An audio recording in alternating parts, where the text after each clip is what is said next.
I'm Dana Feiner, teacher of the deaf at Here Indiana. Today I will be reviewing the Phonak Roger digital microphone system and how to use it with your deaf and hard of hearing student in the classroom.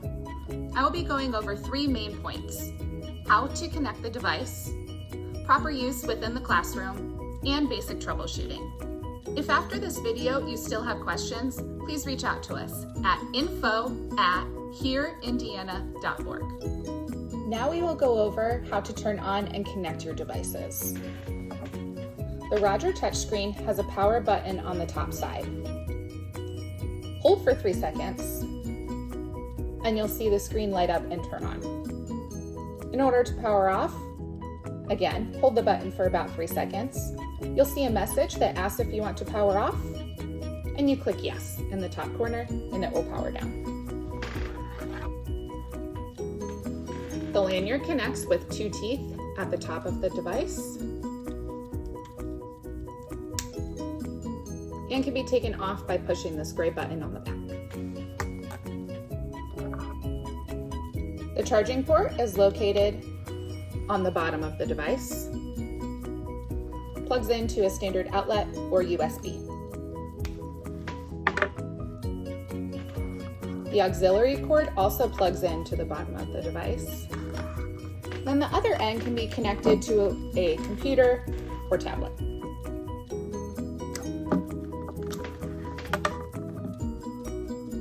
When the device is powered on, you need to then connect it to a receiver. I have a few different options here.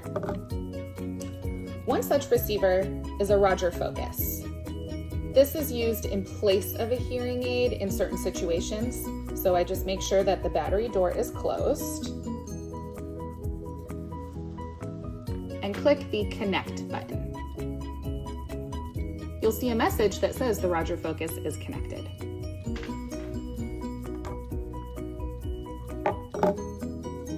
You may see a hearing aid that has an adapter at the bottom.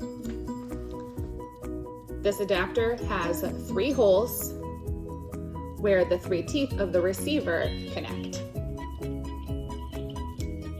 Plug the receiver in, listen to make sure that the hearing aid is on, and again, connect. If you need to light up the screen after it goes dim, just give a quick press to the power button. Click Connect, and you'll see that the Roger X is connected. If the student's hearing aid does not have an adapter at the bottom, you may need to have the receiver digitally installed into the hearing aid, which we'll go over right now. This is the Roger installer. They're known for being pretty finicky, so there may be some troubleshooting along the way. I'll take the receiver and plug it into the top of the installer.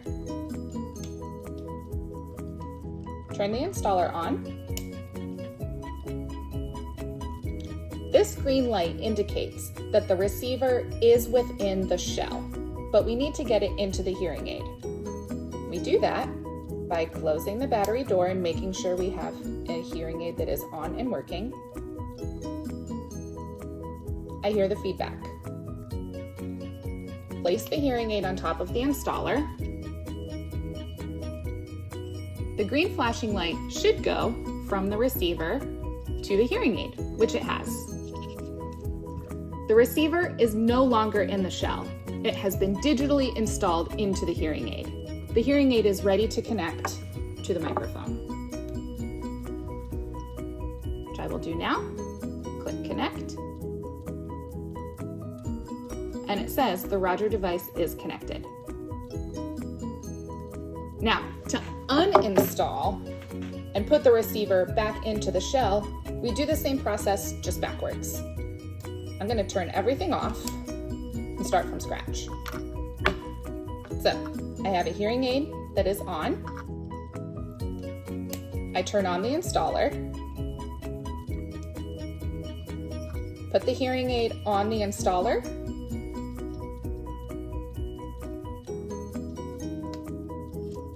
Plug in the receiver to the top.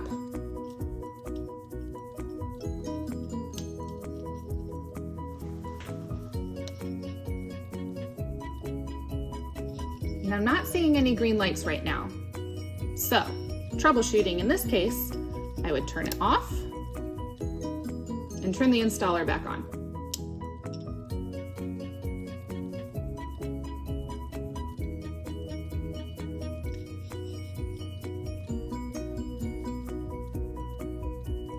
I see the green light is at the hearing aid portion.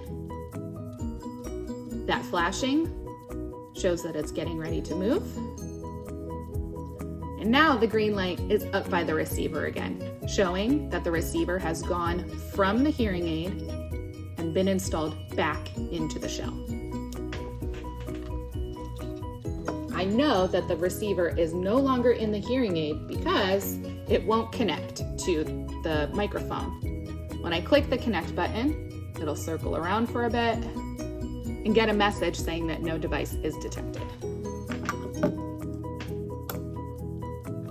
Best troubleshooting I can give for this device: powering off, powering on, taking the receiver out, putting it back in again. Now that your devices are connected, you're ready to use them. Start by putting the lanyard around your neck. Use the pull tab on the back to bring the microphone closer to your mouth. We like for it to sit at your collarbone. Please be mindful of other lanyards or keys that could be close to the microphone that may interfere with the signal. The mute button is going to be very beneficial for you. If you're around the classroom and not working directly with the student with hearing loss, maybe talking to another student or another small group, an adult, or going to the bathroom, hit this microphone button. A red light will flash, indicating that it is now on mute. The student with hearing loss is not going to hear your voice through the microphone. When you're ready for them to hear you again, press the button again, and the red light will go away. Have conversations with the student with hearing loss about proper use of the FM system to increase their self-advocacy skills. Maybe they'll need to raise their hand to remind you to mute or unmute the microphone. Encourage these conversations. The more the student knows about their hearing loss and devices that help them, the better they will be able to access the classroom. Currently, I'm using the microphone in lanyard mode. My voice is going directly into the microphone. It's not really picking up a lot of sounds that are around me, but there is another option. If I take the microphone and lay it flat on a table, it automatically switches into small group mode. Now, rather than getting sound from one direction, it's picking up sounds that are all around, meaning that the student could be in a small group and it will pick up the voices of the classmates that are around them. Don't be afraid to use this with other classmates as well. It can be a great classroom management tool, and it's just as important for the student with hearing loss to hear answers to questions from their classmates as it is to hear from their teacher. Lastly, some basic troubleshooting. The best advice that I can give if you're having issues with the microphone is to power it off and power it back on again. Sometimes the receiver in the hearing aid also needs to be taken off and put back on again. Ensure that your microphone has sufficient battery life. You can tell by looking at the top corner. This battery has 9 hours and 5 minutes of battery life left. You may also need to inspect the child's hearing aid.